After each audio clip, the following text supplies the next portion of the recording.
yeah, hopefully everyone is keeping up with this a little bit. It's really hard. It's hard for me, and that's all I do all day, and it's hard for me to keep up with what's going on in B-cell malignancies. So we're going to talk about novel agents. We're going to talk about new indications. We're going to talk about management strategies, how you sequence these drugs.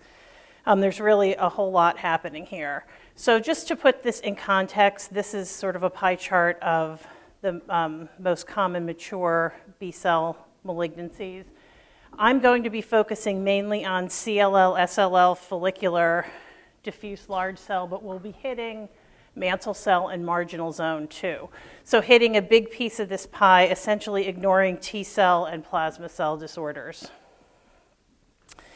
So we are still using chemotherapy in these diseases, increasing our use of novel agents, and then combinations of novel agents are definitely one of the biggest areas of study at this time.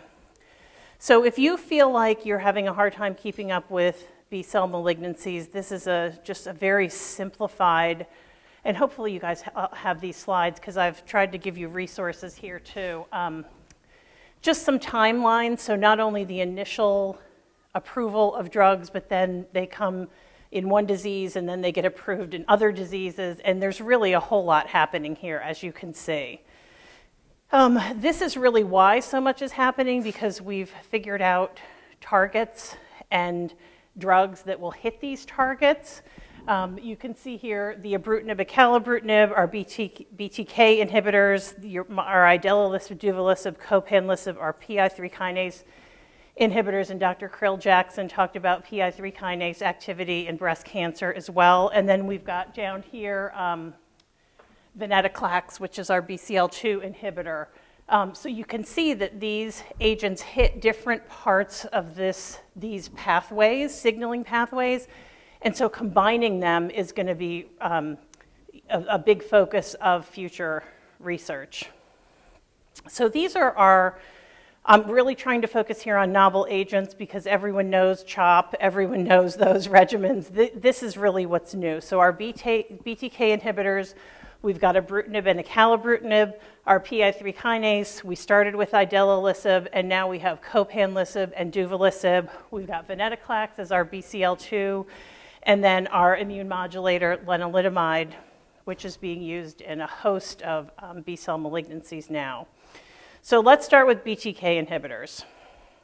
So ibrutinib, it's been around, right? 2013, it got approved for mantle cell, but it's also now approved for CLL, SLL, both treatment naive and relapsed refractory. Waldenstrom's for, again, first line or second and beyond. Previously treated marginal zone lymphomas and chronic graft-versus-host disease. Do you do allos here? Allo transplants? No, but you send people for allos, right? And they come back to you with their chronic graft-versus-host disease, so that this is, ibrutinib is used in chronic graft-versus-host disease as well. So in just trying to give you updates on the data, so this is a study of single-agent ibrutinib in patients over 65, and we've got 5-year survival follow-up now. So at 5 years, progression-free survival is 92% in initial therapy patients. So these are folks who have been on ibrutinib for 5 years, and 92% of them are still taking their ibrutinib, doing great. And then in the relapsed refractory population, it's 44%. And then the median progression-free survival still hasn't been met at 5 years in the treatment-naive population. This sort of reminds me of when imatinib or Gleevec came to CLL, and we sort of had this huge shift of survival curves for these patients. And so, you know, at 7 years, there are still patients on. So this is really great. This is why you have so many people on these drugs.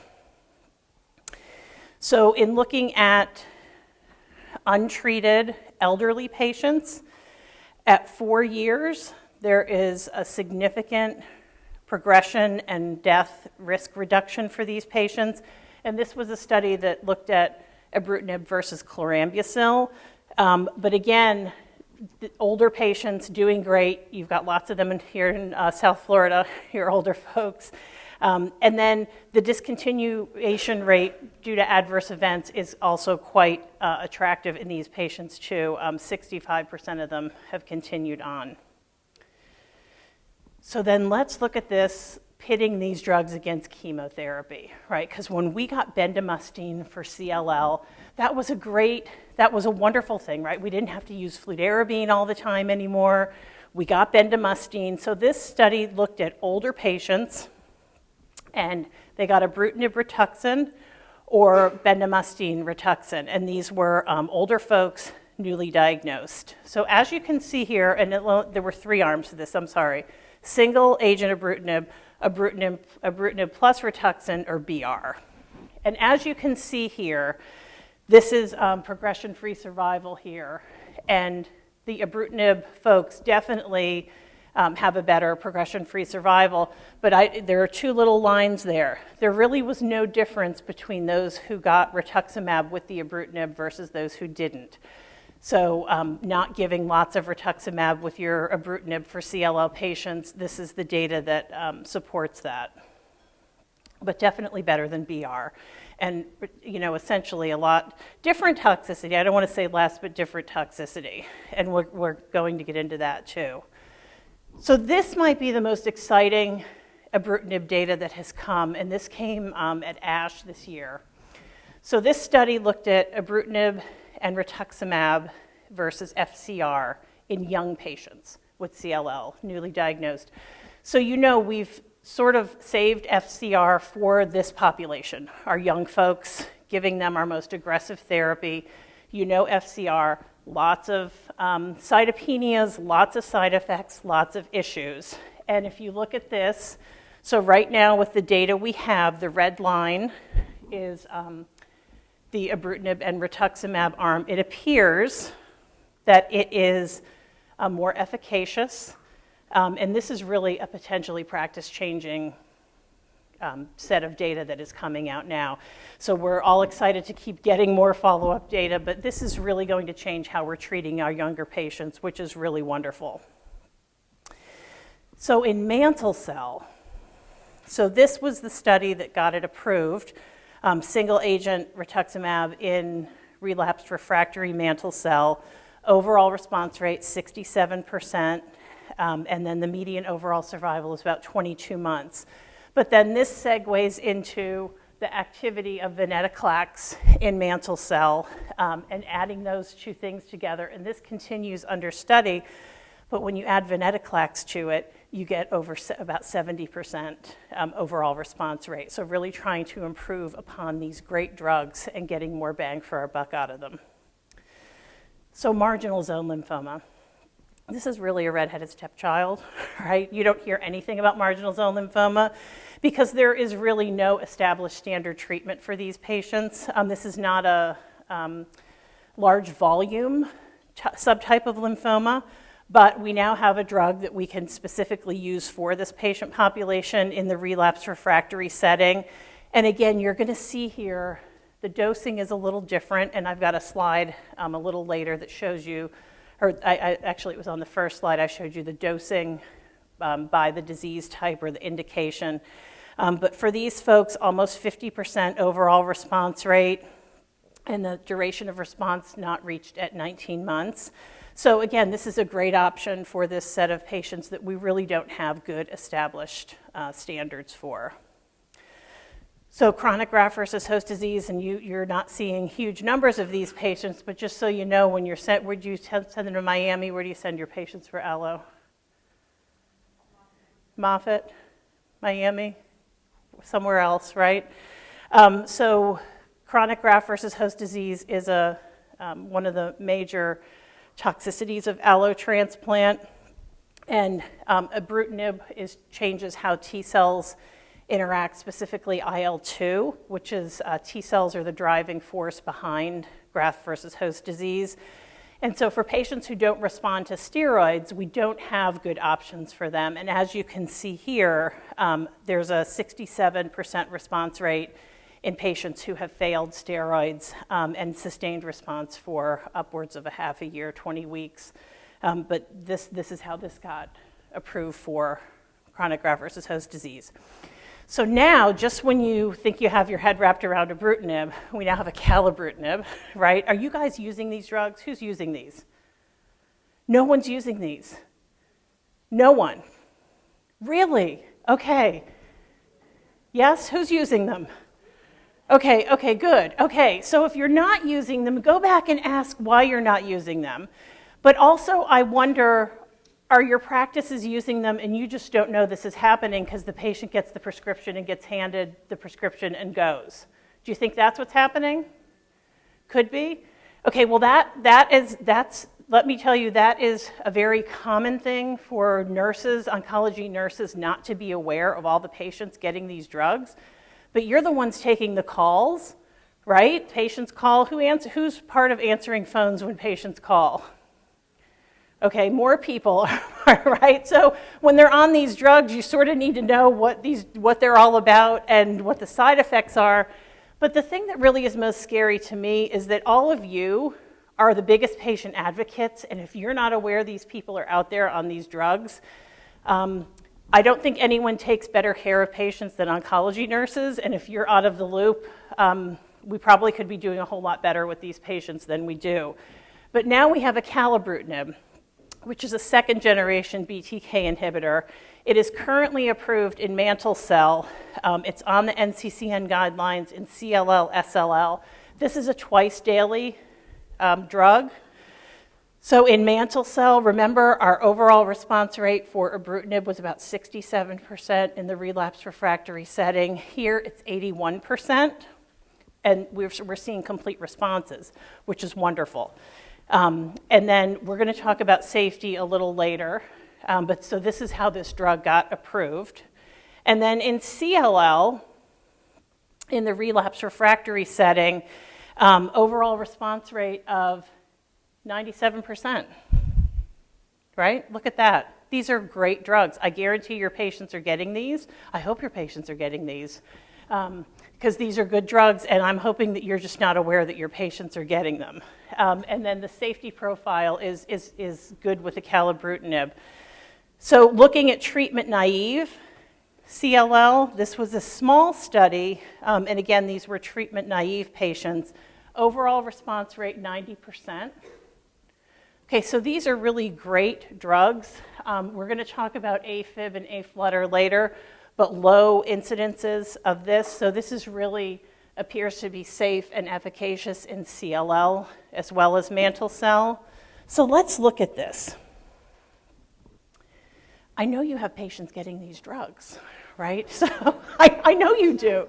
There's no way you don't have patients getting these drugs. So when you're getting calls, right, and so these are just nice little things that you can go back to help when you get these calls or, you know, helping guide patients through this, because these folks are not in your chairs, but they're out there.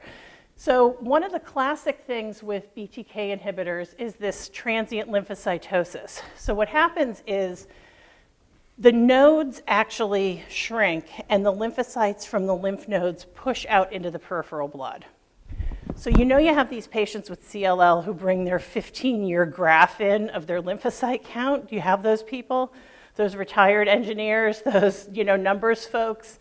They are going to they're going to have a psych admission if they're not ready for this, right? Because their lymph nodes will shrink, the lymphocytes will go out into the peripheral blood, and their lymphocyte count will skyrocket. So this happens in about 77% of patients who get ibrutinib and about 50% of patients who get acalabrutinib. This is not progression. It's not associated with a poor prognosis or a good prognosis. It just is. It's how these drugs work. So it's important that patients, who's a navigator? Do we have navigators here? Are you familiar with these drugs? Oh, yes, no, yes? Okay, good. Okay, thank you. Thank you. So, all right, so we have our navigator hopefully letting patients know that this is likely to happen. So there's GI toxicity with these drugs, and it's nausea, vomiting, diarrhea. So all these numbers, 31 is nausea, 23 is vomiting, and 59 is diarrhea. So as you can see, there is a high incidence of diarrhea with these drugs, but very few patients have severe diarrhea. And so it improves over time. And when I say over time, I mean over 2 or 3 years, it improves. And what I have patients do when they have nausea, vomiting, diarrhea is I have them take it at night and take, an antiemetic with it at night. And then if they're still having diarrhea, I have them get up in the morning and take Imodium or some over-the-counter antidiarrheal. So for those of you answering the phone, this is important for you to know. Headaches are a new twist, mainly with acalabrutinib. About 40% of patients will have headaches, but not severe headaches. That's just another unique thing. Some of the classic things that happen with these patients is AFib, and it's low, right? Somewhere around 3 to 5%, less for acalabrutinib, but it happens with both of them. So this is something everybody needs to be aware of. This is one of the, the showstoppers, I say, for these drugs. Fortunately, if someone develops AFib on ibrutinib, you can switch them to acalabrutinib, right? Because it has a little less AFib. Lots of drug interactions with these drugs too, and I'll talk about this in a bit, but bleeding and hemorrhage, this is another important thing. So as you can see here, about 44 to 50% of patients will have minor bleeding. It's really typical for them to have bleeding when they brush or floss, when they blow their nose. Some of them can develop petechiae, but very few, somewhere around 3%, actually have significant bleeding. The really important thing is this one. So if you have patients on these drugs, when they have minor procedures, so a dental cleaning is a minor procedure. They need to hold for 3 days before and after. If they have major procedures, they need to hold for a week before and after. Okay, so this is really important for your patients to be aware of because they can have bleeding if they don't hold these drugs. Infections, that's always an issue with this patient population. For your folks who have been treated over and over and over again, they're probably on prophylactic anti-infectives anyway. There's a risk of second malignancies. Skin cancers really are the most common ones, and I feel sorry for you guys down here in Florida with all this sunshine. So people need to wear their sunscreen and be careful when they're in the sun.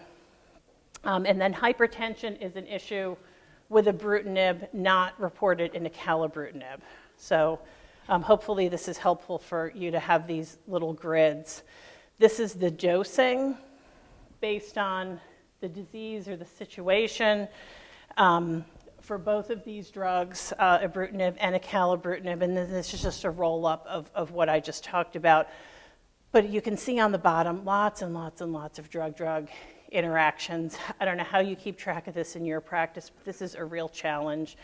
I'm always looking out, and there are so many new drugs in general that I don't even recognize, antihypertensives and things like that, because their world is changing as fast as ours is, and I'm continuously looking these drugs up, trying to figure out drug-drug interactions, and then just follow the package insert from there. So PI3 kinase inhibitors, and this is what Dr. Krill Jackson was talking about in breast cancer. Idelalisib, has anybody used idelalisib? Okay, this was the first in class drug for PI3 kinase inhibitors. And so now we have duvelisib and copanlisib. So idelalisib is an oral twice a day. Duvelisib is also an oral twice a day. And we recently got copanlisib, which is an IV drug. So for those of you who work in infusion areas, you may be seeing this soon. It's weekly for 3 weeks and then off for 1 week. And again, approved in different diseases. So idelalisib has the most robust, so relapsed CLL, relapsed follicular, relapsed SLL.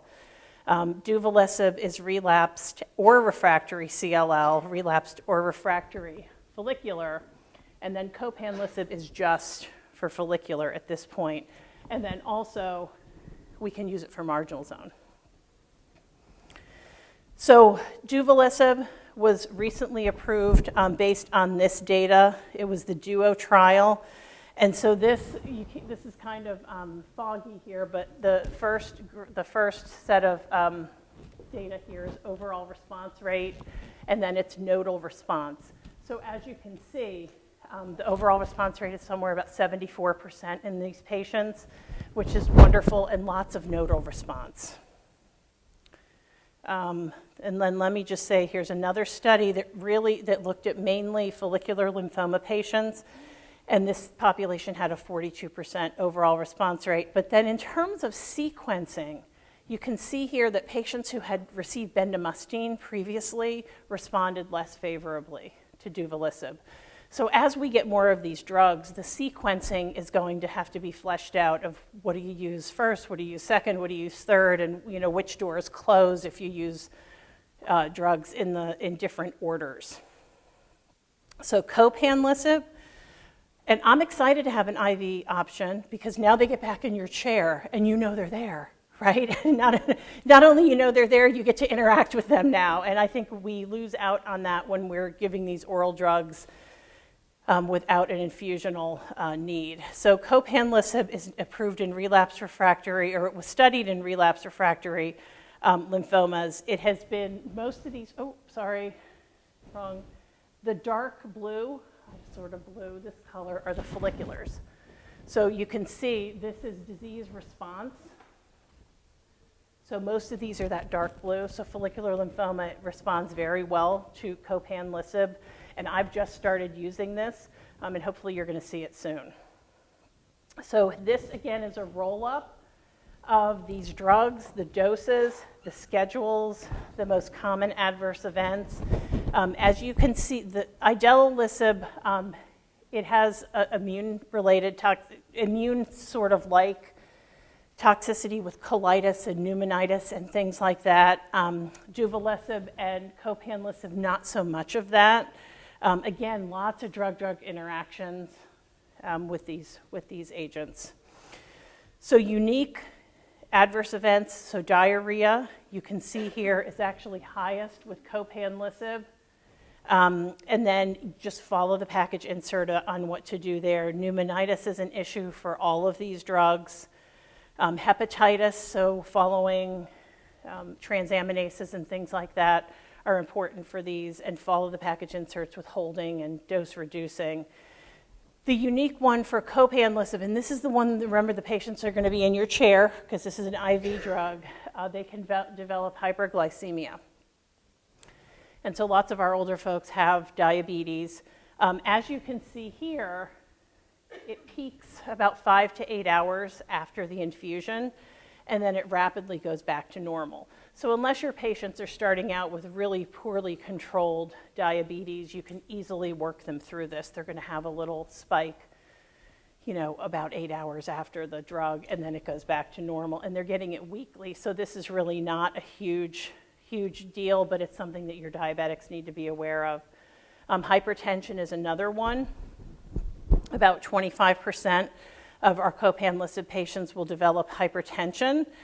And so as you can see in the last column here, at 2 hours, it starts to decrease, but it can stay elevated for 6 to 8 hours. So again, just making sure people are under good control, that they know this is going to happen. It sort of happens quickly and resolves quickly, but it does happen. So your folks who watch their glucoses and their blood pressures carefully are going to need to know about that. So Vanetta Clacks is a BCL2 inhibitor. BCL2 is responsible for apoptosis, which is programmed cell death.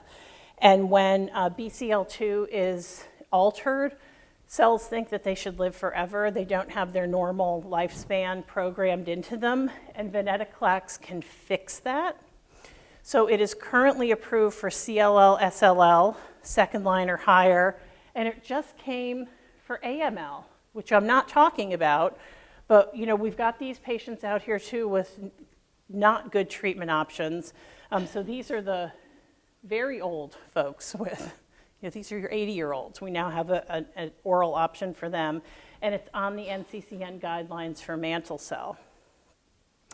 So in relapse refractory CLL, this is Vanetta Clacks and Rituxan versus bendamustine and Rituxan. So again, using less chemotherapy in our B-cell malignancies. It takes them out of your chair, but this actually used Rituxan, so that gets them back in your chair, right?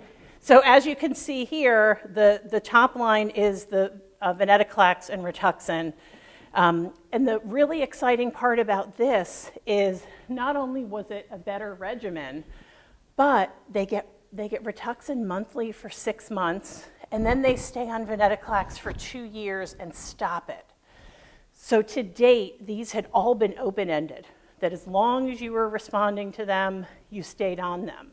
So now this study inserts a stopping point for the Vanetta Clacks for patients, which is a great thing too.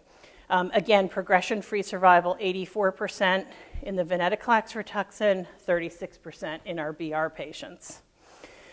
So I wanted to show you this. This was some of the early data with Vanetta Clacks in CLL that showed an almost 80% response rate, right?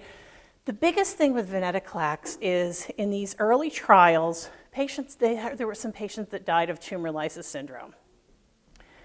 So that is like such a blessing and a curse, isn't it? So we now have drugs that work so well and so quickly in CLL that tumor lysis syndrome is potentially fatal. So when you give this drug, Miss Navigator, are you giving Vanetta Clacks? No? Oh, I want you to give these drugs. But when you do, pull this out because you're going to know everything you need to know about it. So this drug works so well that it now gets ramped up because of those patients. 400 milligrams is full dose. And in the early trials, when patients got started at full dose, they had devastating tumor lysis syndrome. So now it's this 20 for the first week, 50, 100, 200, and then 400. So it's not until week 5 that they get up to full dose, okay? This is what the initial ramp-up dosing looks like. And this is, whomever created this did a beautiful job. So this is week 1. So there's a calendar, it's all color-coded. Patients can't mess this up. Week 1, week 2, week 3, week 4, they get this beautiful starter pack. So when you start using this drug, patients, they almost have to try to mess this up, And again, this is all about tumor lysis syndrome. And so here you can, and this comes right from the package insert, low, medium, and high risk. For around the first 2 doses, the 20 and the 50, everyone needs some tumor lysis monitoring. But these high-risk folks, so if they have any lymph node greater than 10 centimeters or a lymphocyte count above 25,000 and big lymph nodes greater than 5 centimeters, they get admitted for their first 2 doses. They get admitted and have intensive tumor lysis monitoring around them. But really, once you get over the hump, people tolerate this drug beautifully, a little nausea, a little fatigue, really well-tolerated drug. Okay, now moving on to our immune modulators, okay? Everybody knows lenalidomide. Does everybody know lenalidomide? Yes, yay, finally. Okay, so you know that this class of drugs, lenalidomide, thalidomide, pomalidomide, are really used like water in the myeloma population. And there are new ones coming, but lenalidomide has and is moving more quickly into the non-Hodgkin's lymphoma patient population as well. So again, lenalidomide and Rituxan. So again, these patients are going to now come to your chair, which is wonderful. So this was a study that looked at lenalidomide and rituximab, and so this is called R-squared because it's Revlimid and rituximab. So looking at R-squared with maintenance. So doing an initial 12 weeks of higher dose and then doing chronic low dose in patients with relapsed. And these studies initially included follicular marginal zone and mantle cell, but 62% overall response rate, okay? So regardless of how many regimens and which drugs patients had had, this was active for these patients. So an initial 12-week induction and then low-dose maintenance. So looking more specifically at follicular lymphoma, so this 82% of patients in this study had follicular lymphoma, and this was just lenalidomide and Rituxan, not maintenance. And this pitted this against whatever the physician wanted to use. So whatever chemotherapy they wanted to use, R squared was superior. Okay, so hopefully you're seeing more of these patients. Maybe you think they're myelomas when they're sitting in your chair, but some of them hopefully are lymphoma patients too. So looking at common dosing, 25 milligrams, 20 to 12. Oh, thank you, Karen, thank you. I know, I'm so dehydrated from yesterday. I don't think I've caught up from that, that power shopping. Thank you.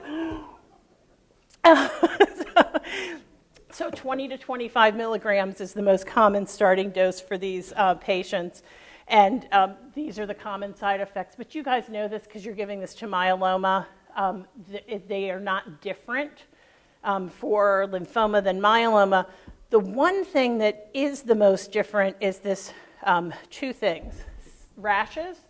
CLL patients, about 50% of them will develop rashes. And I have had to take patients off this drug because of rashes. Do you see that in myeloma? I don't think so much in myeloma because you're probably giving a steroid with that as well. Tumor flare. So nodes can get bigger before they get smaller, and patients need to be ready for that. Tumor lysis syndrome can happen. The other difference between your lymphoma and your myeloma patients is this DVT issue.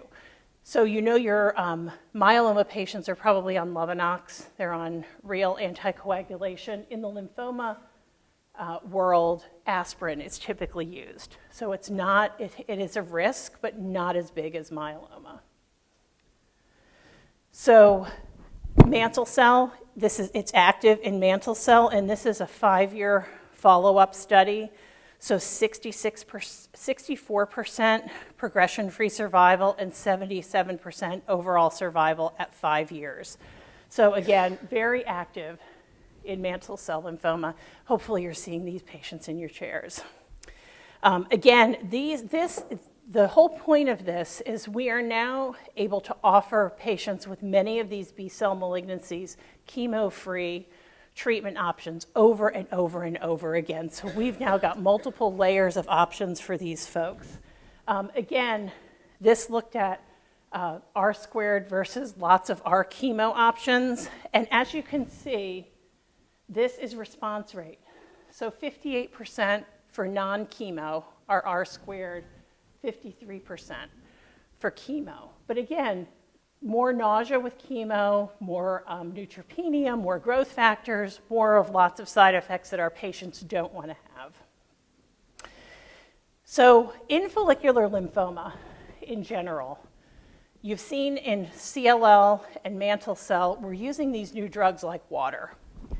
They have been slower to come to follicular lymphoma. And the biggest change in follicular lymphoma, in addition to these relapsed refractory, is now obinutuzumab is interchangeable with rituximab in all of our chemo regimens and in our maintenance world. Are you guys giving lots of obinutuzumab?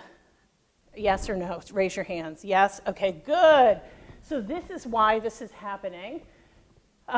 Their obinutuzumab has been studied against rituximab extensively in follicular lymphoma. It's very active. It tends to have a little better efficacy than rituximab, which is why you're seeing more and more of it coming. So this study looked at obinutuzumab versus rituximab with chemo for first-line follicular lymphoma. And so as you can see here, this is the obinutuzumab plus chemo. This is rituximab plus chemo. So at 3 years, progression-free survival, 80% for obinutuzumab, 73% for rituximab. So both of these drugs are very active, but you get a little more bang for your buck with the obinutuzumab, which is why you're seeing more of it being used. The thing that's kind of, we're used to Rituxan, right? We know how to give it, you know how to dose it, you know what to expect. So I think the biggest challenge with adopting or moving to obinutuzumab is the fact that the dosing is different. And as you can see here, it's different for CLL than it is for follicular lymphoma, right? So with rituximab, we sort of gave it the same way regardless of what the disease was. Not quite the same with obinutuzumab. And then they're in the chair for a few more days during the first cycle. So making the switch is really a different routine, different dosing. But again, we're doing it because the efficacy is higher. So moving on to diffuse large cell, right, which is really our most commonly diagnosed B-cell malignancy. We've made less progress there, unfortunately. So as you can see, initial therapy is still CHOP, Rituxan is still king for diffuse large cell. For relapsed refractory, there is ibrutinib can be used, lenalidomide can be used, but CAR T is really the most exciting thing that has happened to diffuse large cell. Have you sent any patients for CAR T yet? You have? Okay, good. So these are the patients who really grow through everything. These are like your highest risk patients. We've got a couple that are approved, axicabtagene, Axicel, that's called, and tisagenlecleucel is also approved in diffuse large cell. Just so you guys know this, right? Because you're going to be referring patients and they're going to come back to you. And then just so you know, these are the steps. So cells get taken from the patient. They're isolated and genetically engineered, right? And this is supposed to take a short amount of time. It can take weeks. It's not supposed to, right? So this lab portion is kind of a black hole. And then they get genetically modified, and then they're put back in the patient where they expand and they respond to the tumor, okay? So anytime you expand cells in a lab and it's supposed to be infused and attack the tumor, lots of side effects happen. So patients want CAR T, but I don't think they really understand what CAR T is. So they want it because in this patient population with refractory diffuse large B-cell, and you know your patients who stop responding, that is a pretty rapidly fatal situation for them. But response rates of 82% and about 50% will achieve a complete response. So patients want these. They want these drugs. What I want to talk about, and here's this one, overall response rate of 50%. Here's another one. So these are coming gangbusters. You guys aren't doing this, but you are going to be sending patients for these, and they're going to come back to you. So this is another drug that actually has much less toxicity that we're going to talk about in a minute. Good responses with lower toxicity. So the challenges of CAR T are that right now it's patient-specific therapy, and time is not on the side of these patients. So the current practices, we need to work on different, So current products, we need to do a better job creating these products to reduce side effects. Toxicity management is different from drug to drug. And so you guys aren't doing this. I wasn't sure if you were or not, but these are some of the common things. So cytokine release syndrome, patients are in the hospital. They can develop all these side effects, fever, hypotension, hypoxia, really profound cytokine release syndrome. This is encephalopathy. They can have pretty significant neuro side effects that tend to just work themselves out. This is treated with steroids mainly. And then this hematophagocytic syndrome that patients can develop. So right now, one of the limiting factors is all of this, because to manage all of this, you have to do this in a transplant center. So we really need to work on making this more user-friendly and having less toxicity, so we can move this approach into practices that aren't quite so sophisticated and have all of that supportive care available. This is a checklist, just as an example.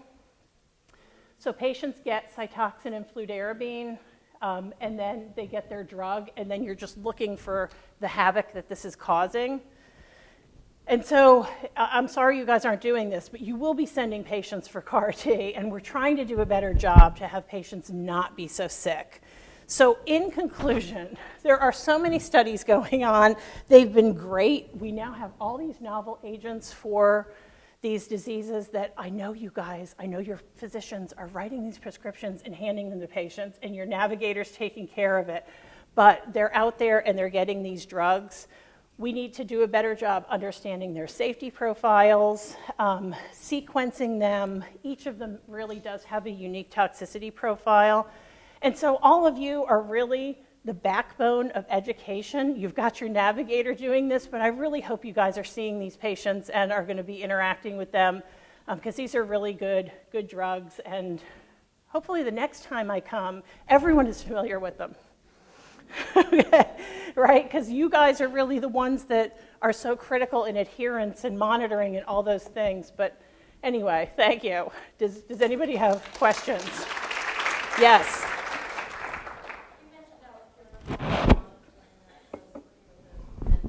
Yes.